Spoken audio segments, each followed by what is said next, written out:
সময় থেকে দেখেন প্রভোকেশন গুলো আসছে, কোনো একটা প্রভোকেশন নেই, আর অনেকগুলো প্রভোকেশন আছে এখানে সিরিজ। মূল ব্যাপারটা হচ্ছে ইউনূসের সময় বাংলাদেশ যেভাবে চলেছে সেজন্যই ইউনূসকে যেতে হয়েছে, বা আমরা তাকে পছন্দ করিনি। সেই পলিসি যদি তারিক রহমানের সময় চলে তাহলে তারিক রহমানকে পছন্দ করার কোনো কারণ নেই। এটা হচ্ছে একটা মূল গোদা বিষয়। আগে দিল্লিতে একটা চালু কথা ছিল বেহেনজি, যেটা আমরা পছন্দ করিনি, যে এত ভাই বেহেনজি বেহেনজি করো না, কিন্তু সেটা করেছে ওরা। তো বেহেনজি যা হবে ঠিক আছে, বেহেনজি মানে হাসিনা, শেখ হাসিনা, তো ঠিক শেখ হাসিনা দেখে নেবে। তো মানে যেটাকে বলা না ইংরেজিতে, যে everything got a pass, Hasina যা করছেন বেরিয়ে চলে যাচ্ছে, কেমন ঠিক আছে হয়ে যাবে। তো এইরকম একটা কমফোর্টেবল রিলেশনশিপ ছিল যেখানে, এখন সেই জায়গাটা শেষ, ওটা আর নেই।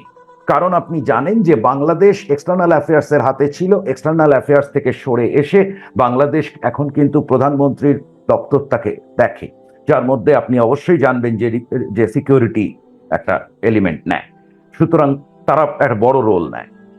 তো বাংলাদেশকে এখন সিকিউরিটি পিভট দিয়ে দেখা হচ্ছে, যেভাবে বর্ডার মানে স্ট্রেংথেনিং হচ্ছে, আমাদের যে ফ্যাসিলিটি আছে মানে ম্যাসিভলি হচ্ছে, ম্যাসিভ। আপনি দেখতে পাবেন এর পুরো ফলাফল দেখতে পাবেন আগামী 1-1.5 বছরের ভেতর। বাংলাদেশকে হাসিনা যে শিফটটা করিয়েছিলেন সেটা হচ্ছে কোঅপারেশন, কেমন। এবং এই যে ঘটনাগুলো ঘটছে তার ভেতর দিয়ে একটা জিনিস খেয়াল করে রাখবেন, সেটা হচ্ছে আওয়ামী লীগের indispensability in Bangladesh politics or to ensure balance in Bangladesh politics, এটা কিন্তু প্রমাণ হয়ে যাচ্ছে, প্রত্যেক দিন প্রমাণ হচ্ছে। দেশে প্রধানমন্ত্রী তারেক রহমানের তথ্য পলিসি স্ট্র্যাটেজি বিষয়ক উপদেষ্টা প্রতিমন্ত্রীর পদমর্যাদা সম্পন্ন ডাক্তার জাহিদুর রহমানকে দিল্লি এয়ারপোর্টে প্রবেশে বাধা দিয়ে ঢাকায় ফেরত পাঠানো হয়েছে। ঠিক কি বার্তা দিতে দিল্লি এয়ারপোর্টে এমন একটি ঘটনা বাংলাদেশের প্রতিমন্ত্রী পদমর্যাদা সম্পন্ন প্রধানমন্ত্রীর তথ্য উপদেষ্টার সঙ্গে ঘটানো হলো, সেটা নিয়ে চারদিকেই আলোচনা চলছে। ভারত কি প্রকৃতপক্ষেই বাংলাদেশের সঙ্গে সম্পর্কটা ভালো নাই এবং ভালো করার তাদের কোনো ইচ্ছা নাই, এই বার্তাটা দিতে চায় সরাসরি বাংলাদেশের তারেক রহমান সরকারকে, এমনকি প্রধানমন্ত্রী তারেক রহমানকে তার অত্যন্ত ঘনিষ্ঠ ব্যক্তিকে দিল্লি এয়ারপোর্টে এমন বিব্রতকর পরিস্থিতির মুখোমুখি করে এ ধরনের ঘটনার কথা ভারত বাংলাদেশে সম্ভবত কেউ স্মরণও করতে পারছেন না, যে বাংলাদেশের মন্ত্রী বা প্রতিমন্ত্রী পদমর্যাদার একজন ব্যক্তিকে দিল্লিতে ভারতে ঢুকতে না দিয়ে দেশে ফেরত পাঠানো হয়েছে। এসব নিয়ে আলোচনায় আমার সঙ্গে যুক্ত হয়েছেন ভারতের সিনিয়র জার্নালিস্ট এবং ভারতের শীর্ষস্থানীয় দৈনিক দ্য হিন্দুর সাবেক ডেপুটি এডিটর প্রতিম রঞ্জন বোস। প্রতিম রঞ্জন বোস, আপনাকে স্বাগত জানাই। প্রতিম রঞ্জন বোস, আপনার কাছে আমার এটাই প্রশ্ন যে এই বার্তাটাকে তো আসলে আমাদের অনেক পত্রিকা লিখছে বাংলাদেশে রহস্যজনক কারণে, বা কি কারণে ঘটলো সেটা বুঝতে হবে। আমার কাছে তো মনে হচ্ছে যে দিল্লি একটা সরাসরি বার্তা দিতে চাইছে। আপনার কি মনে হচ্ছে এমন ঘটনা কি করে ঘটতে পারলো বাংলাদেশের একজন মন্ত্রীর সঙ্গে? না, প্রথম কথা হচ্ছে বাংলাদেশের একজন মন্ত্রীর সঙ্গে কি করে ঘটতে পারলো যদি এইভাবে দেখা হয়, তাহলে দেখতে হবে যে বাংলাদেশের পররাষ্ট্রমন্ত্রী ভারত সফরে এলে বাংলাদেশ সেটাকে ট্রানজিট হিসেবে ডেজিগনেট করে কেন? ভারত কি ম্যাকাও না মালদ্বীপ? তো সুতরাং এটা ওইভাবে দেখলে হবে না। আর দ্বিতীয়ত হচ্ছে যে ফেব্রুয়ারি মাসে যখন বিএনপি সরকার ক্ষমতায় এসেছে, সেই সরকারের পেছনে ক্ষমতায় আসার আগের থেকেই ইন্ডিয়ার ভিজিবল সাপোর্ট ছিল, সবাই দেখতে পেয়েছে সেটা। এবং তারপরে প্রধানমন্ত্রী মোদী নিজে ফোন করে তাকে তারেক রহমানকে ভারতে আসতে আমন্ত্রণ জানিয়েছেন, ইত্যাদি ইত্যাদি। তো সেগুলো তো 4 মাস বাদে এখনো হয়নি, এবং আরো অনেক কিছু। এবং যেহেতু ওই পররাষ্ট্রমন্ত্রীর ভিজিটের পর ইন্ডিয়া যে অফিসিয়াল যে নোটটা ইস্যু করলো, প্রেস রিলিজটা, সেটা পড়লেই বোঝা যায় ইন্ডিয়া কোনো কমিট আর করলো না, তার মানে একটা ভাগ হয়ে গেল। এবং ওটা তো অত্যন্ত খারাপ ছিল, ওটা তো বাংলাদেশের দিক থেকে পরিষ্কার করে বলা যে we don't care about India kind of, আর ইন্ডিয়া আর বাংলাদেশ সমান, এই জাতীয় একটা মেসেজ দেওয়া হয়েছে ইন্ডিয়াকে। তো এটা তো মানে এগুলো আমার মনে হয় যে এগুলো মানে কোনো ইন্ডিয়া আর বাংলাদেশ সমান নয়? না, সমান তো হতে পারে না, দুটো দেশ আলাদা। অফকোর্স দেশের পররাষ্ট্রমন্ত্রী সেটা অফকোর্স আছে, but that India is a regional power that must be regarded. আপনি ইন্ডিয়াতে এলাম আমি, ইন্ডিয়া তাকে ওয়েলকাম করলো, সব হলো, কিন্তু আমি ডেজিগনেট করে দিলাম সেটাকে ট্রানজিট, এটা হয় না।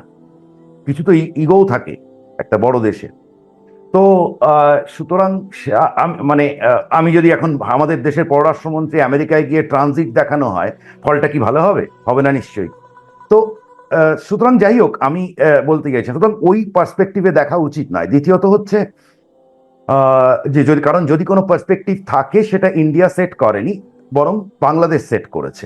আর আমার আপনি যদি সাবির মুস্তাফার, আমার কাছে উনি ইন্টারভিউ দিয়েছেন, তাতে দেখবেন উনিও বলেছেন যে ইন্ডিয়া যেন ওভার্টলি বিএনপি সরকারকে প্লিজ করার চেষ্টা করছে, শুরুর দিকে এটাই ছিল। তাহলে ইন্ডিয়া প্লিজ করার চেষ্টা করেছে, এটা ইট ইজ নোটেড। এখন যদি ইন্ডিয়া প্লিজ না করে থাকে তাহলে তার রিজনটা বাংলাদেশের দিকে বার করতে হবে। দ্বিতীয়ত হচ্ছে যে যেটা ঘটেছে, আমি যেটা শুনেছি, দেখুন এক্সাক্ট তো জানি না, কোনো তো প্রেস নোট বেরোয়নি, সুতরাং আমি তো এটা তো আমি বলতে পারবো না অফিসিয়ালি, কিন্তু যেটা শোনা গেছে সেটা হচ্ছে যে উনি যে এসছেন, ওনার কিন্তু আসার মধ্যে একটা গন্ডগোল ছিল।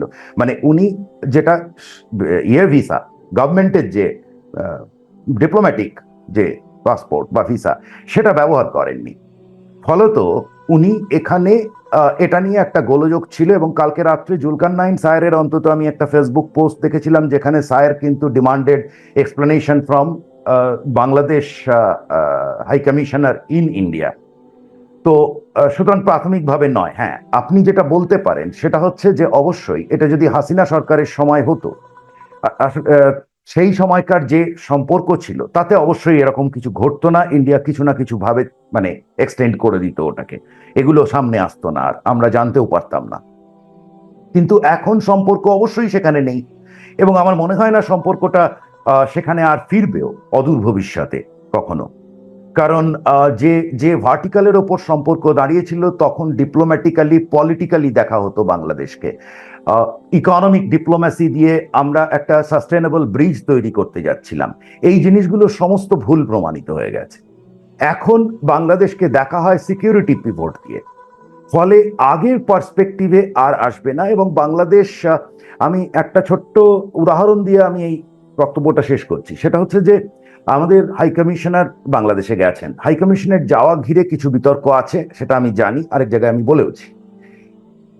কিন্তু হাই কমিশনার গেছেন দীনেশ ত্রিবেদী, এল্ডারলি ম্যান, তিনি একটু, বাঙালিরা তো একটুখানি কবিতা গান টাইপের আছে, তো ইনি একটুখানি সেভাবেই বলেছেন কথাটা যে দুদিকের এবং যেটা ট্রু, যে একটা শেয়ার্ড হেরিটেজ, একটা কমন জিওগ্রাফি, এবং আমি কমন গুডের জন্য কাজ করব, এটাই উনি বলেছেন।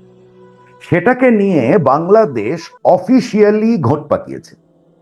আপনি ইনফরমেশন মিনিস্টার মিস্টার স্বপন বলেছেন যে অ্যানথ্রোপোলজিক্যাল ডিফারেন্স আছে, সেটা ঠিক আছে, কিন্তু তার পরের লাইনটা ইজ মোস্ট অবজেকশনেবল, যে আমাদের কলকাতার কাছ থেকে জানার দরকার নেই ইত্যাদি, যেটা করার দরকার ছিল না। সুতরাং বাংলাদেশ খানিকটা পায়ে পা দিয়ে ঝগড়া করতে চাইছে, তো বাকিটা দেখা যাবে। বাংলাদেশ পায়ে পা দিয়ে ঝগড়া করতে চাইছে, আপনি সেভাবে দেখছেন? একদম আমি আমি সকাল থেকে এই খবরটা জাহিদুর রহমানের সঙ্গে কি ঘটেছে জানবার পর থেকে আমি আসলে এই পায়ে পা দিয়ে ঝগড়া করতে চাইছে এই কথাটাই আমারও মাথায় ঘুরছিল। পায়ে পা দিয়ে কি এখন তার মানে দিল্লিও ঝগড়া করতে চাইছে? দিল্লির এক রকমের বার্তাটা খুব সুস্পষ্ট করতে চাইছে কিনা? মানে আপনি যেমন বলেছেন প্রধানমন্ত্রী মোদী যখন অতি উচ্ছ্বাস দেখাচ্ছিলেন, সেটাও কিন্তু আমরা খুব স্পষ্ট বুঝতে পারছিলাম। মানে তারেক রহমানের ভোট শেষ হয় নাই, উনি সবার আগে ফোন, তারপর সবার আগে চিঠি যে স্ত্রী কন্যা নিয়ে চলে আসুন, কিংবা খালেদা জিয়ার মৃত্যুর পরেও যেই গুরুতর শোক ভারত সরকার দেখালেন, সেসবে যেমন একটা টের পাওয়া যাচ্ছিল যে তারেক রহমান সরকারের পেছনে তারা আছেন। মানে কোন ঘটনায় আপনার মনে হয়, আমার নিজস্ব বিশ্লেষণ আছে, কিন্তু আপনার মনে হয় যে মানে মিটে গেল সেই সম্পর্কটা, এবং এখন তারা বার্তা দিতে চাইছেন, পুশিন করছেন নিয়মিত, এবং সেটা নিয়ে আলাপটা বিডিআর বিএসএফ এর কোনো জায়গায় যায় নাই। এখন বাংলাদেশের প্রতিমন্ত্রী পদমর্যাদার একজনকে ফেরত পাঠানো হলো দেশে। মানে এই বার্তাগুলো দেওয়ার মতো প্রয়োজন বোধ করছেন কখন থেকে তারা, যে বাংলাদেশের সাথে সৌহার্দ্য দরকার নাই? প্রথম কথা হচ্ছে যে পায়ে পা দিয়ে ঝগড়া করার ভারতের দরকার নেই, কারণ একটা বড় দেশ হিসেবে তার যে ওয়েট আছে, পারস্পরিক সম্পর্কের ক্ষেত্রেও যেটা সত্যি, একটা যে লোকটা পাওয়ারফুল থাকে পাড়ায়, সে আপনার সঙ্গে পায়ে পা দিয়ে ঝগড়া করবে না, সে যখন করবে জোরদার হয়ে যাবে। সুতরাং পায়ে পা দিয়ে ঝগড়ার বিষয়টা ভারতের দিক থেকে হচ্ছে না, এবং আপনি যদি ইউনুসের সময় থেকে দেখেন প্রভোকেশন গুলো আসছে, কোনো একটা প্রভোকেশন নেই, আর অনেকগুলো প্রভোকেশন আছে এখানে সিরিজ। মূল ব্যাপারটা হচ্ছে ইউনুসের সময় বাংলাদেশ যেভাবে চলেছে সেজন্যই ইউনুসকে যেতে হয়েছে, বা আমরা তাকে পছন্দ করিনি। সেই পলিসি যদি তারিক রহমানের সময় চলে, তাহলে তারিক রহমানকে পছন্দ করার কোনো কারণ নেই। এটা হচ্ছে একটা মূল গোদা বিষয়। এর ওপর হচ্ছে যেটা আপনাকে আমি বললাম, যে যদি কোনো পয়েন্ট থেকে শিফট করে গিয়ে থাকে ইন্ডিয়া বাংলাদেশ তারিক রহমানের সময় সম্পর্ক, সেটা এক্স্যাক্টলি শিফট করেছে যখন পররাষ্ট্রমন্ত্রী খলিলুর রহমান ভারতে এসেছেন, এবং বাংলাদেশ সেটাকে একটা ট্রানজিট হিসেবে ডেজিগনেট করেছে। ঠিক সেই মুহূর্তে সরে গেছে, এবং ইন্ডিয়া যখন অফিসিয়াল, আমি জানি না পড়েছেন কিনা, আমাদের যে প্রেস রিলিজটা আছে সেটা অত্যন্ত ডিপ্লোম্যাটিক ল্যাঙ্গুয়েজে যেটা লেখা হয়েছে, সেটার মানে হলো আগামীতে যেমন পরিস্থিতি হবে আমরা সেভাবে রিয়াক্ট করব। অর্থাৎ আমার কোনো কমিটমেন্ট নেই কিভাবে রিয়াক্ট করব, কেমন? সুতরাং সরে গেল এখান থেকেই। ইনসোফার অ্যাজ আপনি যেটা বলছেন পুশিন এখন আরো হবে, কারণ আমাদের এখানে একটা ম্যাসিভ সিকিউরিটি ওভারঅল হচ্ছে। আমি আপনাকে বলেছি যে বাংলাদেশ সম্পর্কটা রাজনীতি দিয়ে, আপনি জানেন আগে দিল্লিতে একটা চালু কথা ছিল বেহেনজি, যেটা আমরা পছন্দ করিনি, যে এত ভাই বেহেনজি করো না, কিন্তু সেটা করেছে ওরা। তো বেহেনজি যা হবে ঠিক আছে, বেহেনজি মানে শেখ হাসিনা, তো ঠিক শেখ হাসিনা দেখে নেবে। তো মানে যেটাকে বলা না ইংরেজিতে, যে everything got a pass, Hasina যা করছেন বেরিয়ে চলে যাচ্ছে, কেমন ঠিক আছে হয়ে যাবে। তো এইরকম একটা কমফোর্টেবল রিলেশনশিপ ছিল যেখানে, এখন সেই জায়গাটা শেষ, ওটা আর নেই। কারণ আপনি জানেন যে বাংলাদেশ এক্সটার্নাল অ্যাফেয়ার্স এর হাতে ছিল, এক্সটার্নাল অ্যাফেয়ার্স থেকে সরে এসে বাংলাদেশ এখন কিন্তু প্রধানমন্ত্রীর দপ্তরটাকে দেখে, যার মধ্যে আপনি অবশ্যই জানবেন যে সিকিউরিটি একটা এলিমেন্ট নেয়। সুতরাং তারা একটা বড় রোল নেয়। তো বাংলাদেশকে এখন সিকিউরিটি পিভট দিয়ে দেখা হচ্ছে, যেভাবে বর্ডার মানে স্ট্রেংথেনিং হচ্ছে, আমাদের যে ফ্যাসিলিটি আছে মানে ম্যাসিভলি হচ্ছে, ম্যাসিভ। আপনি দেখতে পাবেন এর পুরো ফলাফল দেখতে পাবেন আগামী 1-1.5 বছরের ভেতর, যে ইলিগাল ইমিগ্রেশন 90% কাট করে দেওয়ার, স্মাগলিং কাট করে দেওয়ার অ্যাম্বিশন নিয়ে যাচ্ছে। খুব বিরাট প্রজেক্ট হচ্ছে ওখানে। তো সুতরাং তার মানে বাংলাদেশকে, আমি যেটা কিছুদিন আগে আমার একটা পডকাস্টে বলেছিলাম, বাংলাদেশে একটি কাগজ পডকাস্ট করেছিল, নিয়ে আমার সঙ্গে ইন্টারভিউ করেছিল, সেখানে আমি বলেছিলাম যে বাংলাদেশকে এখন অফিসিয়ালি হয়তো ওই লাইনটা বলে যাওয়া হচ্ছে একেবারে ওপরের স্তরে আমাদের বন্ধু দেশ, কিন্তু মূলত তার নিচে যদি আমি এসে দেখতে যাই, যেখানে নানান ধরনের সিকিউরিটি অ্যাপারেটাসরা যারা কাজ করছে, যারা দেখছে, তারা এটাকে খুব বেশি হলে একটা ফ্রেনিমি হিসেবে দেখতে পারে, মানে ফ্রেন্ডলি এনিমি, কেমন? তো তো এই পরিস্থিতিটা হয়েছে, এটা তো একদিনে হলো না। এবং আমার মনে হয় যেটা, যে বাংলাদেশের কাছ থেকে, তারেক রহমান সরকারের কাছ থেকে ভারত সরকারের একটা খুব পরিষ্কার এক্সপেকটেশন ছিল। ভারত প্রমাণ করতে চেয়েছে that India can be a good friend of Tarique Rahman, India can offer lot of facilities. কিন্তু খেয়াল করে দেখুন, এই 4 মাসের ইউনুস সরকারের সময় যে যে ফ্যাসিলিটি উইথড্র হয়ে গেছিল, যে প্রজেক্ট বন্ধ হয়ে গেছে, যে সবকিছু ইন্ডিয়ার প্রচুর টাকা বাংলাদেশে আটকে আছে, কিন্তু বাংলাদেশ এবং বাংলাদেশ রিলেটেড প্রজেক্টে তো প্রচুর টাকা।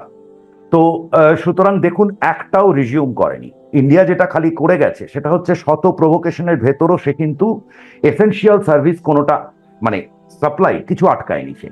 যখন লঙ্কা হয়েছে লঙ্কা, যখন ডিম হয়েছে ডিম, সেগুলো সমস্ত গেছে।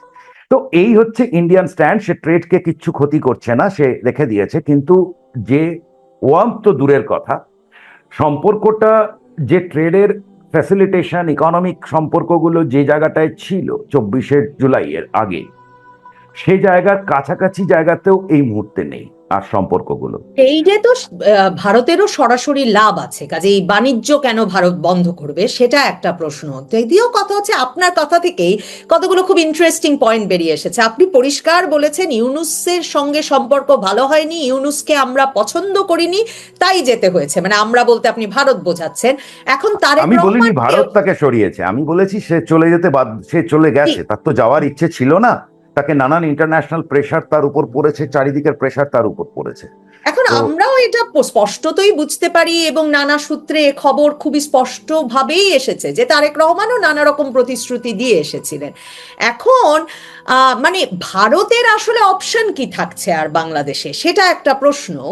কারণ আপনি যেমন বেহেনজির সঙ্গে একচ্ছত্র সম্পর্কের বিষয়টা আপনারা পছন্দ করেননি, ভারতের সুশীল সমাজ বারবার এসব নিয়ে কথা বলেছে, নানা বাস্কেটে ডিম রাখতে বলেছেন, শশী থারুর থেকে আমাদের মাহফুজ জানাম সকলেই।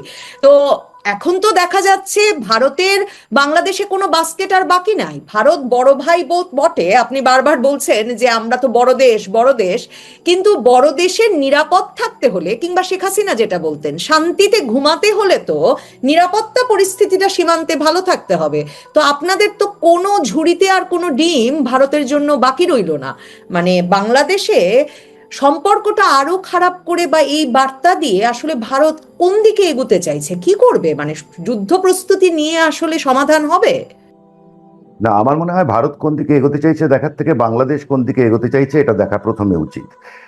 তার কারণ হচ্ছে, প্রাথমিকভাবে আপনি যেটা বললেন যে ভারতেরও লাভ আছে, আপনি লাভ তো থাকবেই, একটা ট্রেড হলে দুপক্ষের লাভ থাকে, এটা প্রথমত বুঝতে হয়।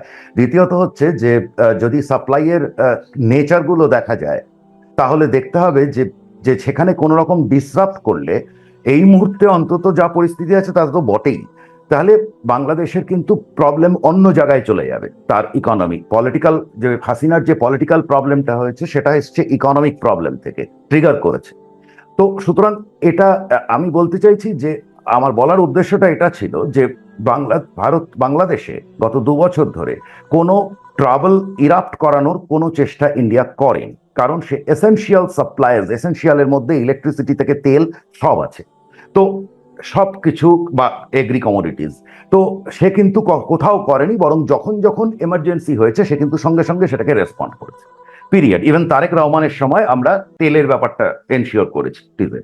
তো সুতরাং এদিক থেকে এগুলো হচ্ছে ম্যাটেরিয়াল সাপোর্ট, এটাই বড় আমাদের কাছে অন্তত। আপনি জানেন এই মুহূর্তে যদি আমাকে ধরুন রাশিয়া তেল না দেয়, তাহলে আমার কাছে বড় সমস্যা হয়ে যাবে। তো সুতরাং আমাদের কাছে, আমার আউটলুকে এটাই বড়। এবার দ্বিতীয়ত হচ্ছে যে আপনি বলছেন যে বাংলাদেশে আর কি পড়ে রইল। দেখুন, পড়ে থাকাবার জন্য বাংলাদেশেরও দরকার আছে, প্রাথমিক দরকার আছে, এটাও বুঝতে হবে। ভারতের দরকার তো আছে, কিন্তু দেখুন ভারতের পাশে একটা পাকিস্তান থাকার সঙ্গে তো আমার তার যোগাযোগ নেই, সে তো আছে তার মতো, কেমন? তো সুতরাং থাকতে কোনো পৃথিবীতে অপশন নেই এমন ঘটতে পারে না। আপনি দেখছেন ইরানের মতো একটা দেশ যাকে চারদিক থেকে অমুক তমুক হচ্ছে, কিন্তু এতদিন ধরে স্যাংশন সেও আছে। আপনার পাশেই মিয়ানমার আছে, যাকে আপনি হাজার স্যাংশন করেও কেউ আটকাতে পারেনি। তো প্রশ্নটা সেখানে নেই, প্রশ্নটা হচ্ছে যে আহ, কি আমার দিক থেকে পরিষ্কার, বাংলাদেশের কাছ থেকে ইন্ডিয়ার চাওয়ার থাকে 90% সিকিউরিটি, কেমন? আর এই যে একটা যেমন ছিল, যেমন আমি এটা তো জানি যে এই যে আওয়ামী লীগ, তাকে তুমি ব্যান করে রেখে দিয়েছো, তোমার ওপর তোমার হাসিনার সঙ্গে, হাসিনার মৃত্যুদণ্ড ইত্যাদি এটা একটা বিষয়, কেমন? তুমি সেখানে বিচার ইত্যাদি এগুলো একটা বিষয়, কিন্তু তুমি একটা দলকে ব্যান করে দিলে, যেটা মিলিটারি রুলারও করেনি। তো আমার যে এক্সপেকটেশন গুলো তোমার কাছে আছে, কিছু বেসিক বা ধরুন সিকিউরিটি, যেগুলো আমি এখানে নিটিগ্রিটি আলোচনা করব না, যে সিকিউরিটি ওরিয়েন্টেড আমার এক্সপেকটেশনস কিছু আছে, সেইখানে যদি যেগুলো যদি না হয় বা যদি কোনো প্রভোকেশন হয়, তাহলে অবশ্যই পরিস্থিতিটা ঘোরালো দিকে যাবে। কিন্তু তার মানে এটা নয় যে ভারত যুদ্ধ করতে যাবে। তার কারণ বাংলাদেশের সঙ্গে যুদ্ধ করার প্রথমত করে আপনি বলতেই পারেন যে করতে গিয়ে তো এক রাশিয়া ইউক্রেনে ঢুকে আটকে গেছে, সুতরাং ওটা কোনো প্রশ্ন হচ্ছে না, ঢোকার প্রশ্নই ওঠে না। দ্বিতীয় হচ্ছে যে কেউ শুধু শুধু শুধু আরেকটা জায়গায় এই ঝামেলা করতে যাওয়া, এটা দরকার পড়ে না। তো সুতরাং ওইটা নয়, কিন্তু স্টার্ন যে যে ফ্যাসিলিটেট করা, বাংলাদেশের গোটা প্রসপারিটিকে ফ্যাসিলিটেট করা, আপনি তো মানবেন একটা দেশ চারদিক থেকে ঘেরা, কেমন? ঠিক যেমন বাংলাদেশ, আপনি বলতেই পারেন যে আপনার আর্মপিটের ভেতর রয়েছে, সুতরাং সেখানে হলে পরে তো আপনি এফেক্টেড হচ্ছেন, তো দ্যাটস ট্রু। কিন্তু উল্টো দিক হচ্ছে, সেই দেশটা কখনোই অর্থনীতি সাধারণ স্বাভাবিক নিয়ম মেনে সেই দেশটা কখনোই কোঅপারেশন থেকে বেরোতে পারে না। বাংলাদেশকে হাসিনা যে শিফটটা করিয়েছিলেন সেটা হচ্ছে কোঅপারেশন, কেমন? এবং এই যে ঘটনাগুলো ঘটছে তার ভেতর দিয়ে একটা জিনিস খেয়াল করে রাখবেন, সেটা হচ্ছে আওয়ামী লীগের indispensability in Bangladesh politics or to ensure balance in Bangladesh politics, এটা কিন্তু প্রমাণ হয়ে যাচ্ছে, প্রত্যেক দিন প্রমাণ হচ্ছে। কেমন? এটা আমরা চাইনি, যে আমি তো অন্তত চাইনি যে আওয়ামী লীগই হোক, থাকুক, কিন্তু এখন তো দেখা যাচ্ছে যে ও তো চেয়েছিল।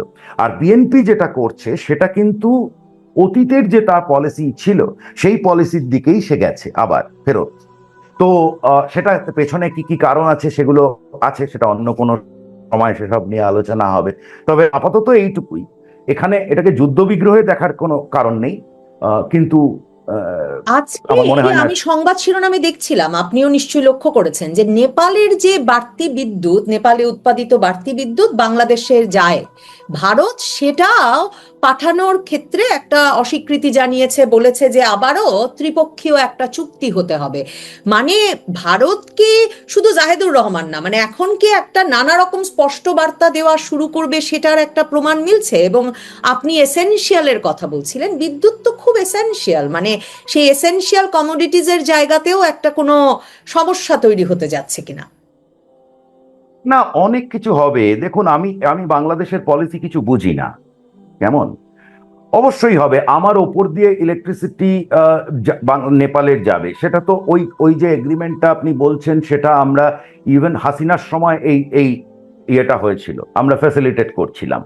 তো এগুলো তো কোনো সাধারণ ব্যাপার নয়, এগুলো তো আমাকে ফ্যাসিলিটেট করতে হয়, আমি তোমাকে জায়গাটা ছাড়ছি। এগুলো যেমন ধরুন, আমরা আফগানিস্তানে সরাসরি মাল পাঠাতে পারি না, তার জন্য আমাকে ইরানে গিয়ে পোর্ট নিতে হচ্ছে, অমুক করতে হচ্ছে, কিন্তু পাকিস্তান মাঝে 400 কিলোমিটার আটকে দিচ্ছে। তো তেমনি আমার যদি এইগুলো আটকাবারই থাকতো তাহলে তো অনেক কিছু করা যায়।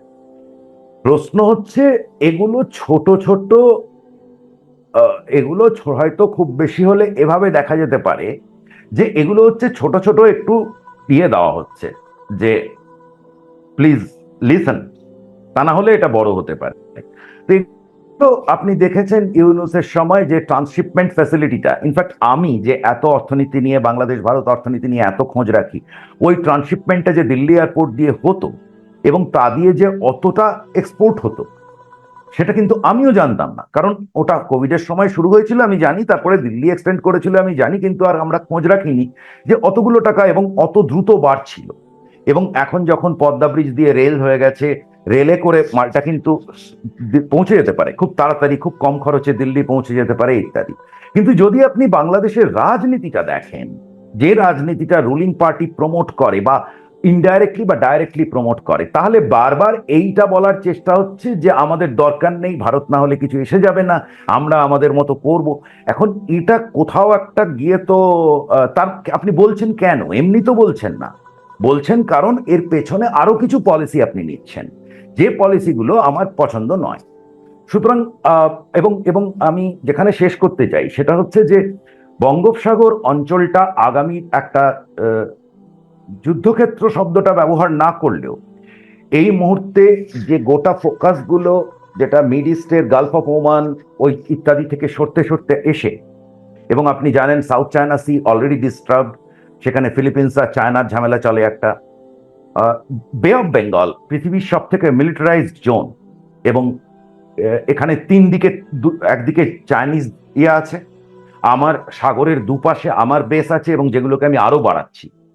তো এই সব মিলিয়ে, এবং প্রথম সাবমেরিন অ্যাটাক হয়ে গেছে কিছুদিন আগেই এই অঞ্চলে, আমেরিকা এখানে বেস করতে চায় এবং এই বেস করার জায়গাটা বাংলাদেশ, একেবারেই সত্যি এটা। তো এই সব মিলিয়ে এই জায়গার হাওয়া প্রচন্ড গরম। এখন এই গরমের ভেতর বাংলাদেশ তার বার্তা দেবে যে সে কি করতে চাইছে, এটাও কিন্তু একটা ঘটনা। আর এটা ভেবে নেওয়ার কোনো কারণ নেই যে এখনই সব সম্পর্ক, এরকম হয় না, ডিপ্লোমেসি বা রাজনীতিতে এরকম হয় না। আজকে বাংলাদেশ এরকম করছে, কালকে আবার বাংলাদেশ আবার একটু নেমে আসতে পারে, ইন্ডিয়াও আবার টকটক করে চারটে জিনিস খুলে দিতে পারে, অনেক কিছু করতে পারে। So let us wait and watch. But you are right যে কিছু ইয়ে তো দেওয়া হচ্ছে, সিগন্যালস তো দেওয়া হচ্ছে, অ্যাটলিস্ট আমি তো মনে করি বেশ কিছু সিগন্যালস দেওয়া হচ্ছে যে বিজনেস অ্যাজ ইউজুয়াল আর চলবে না। অসংখ্য ধন্যবাদ প্রতিম রঞ্জন বোস, ধন্যবাদ দর্শক যারা এতক্ষণ আমাদের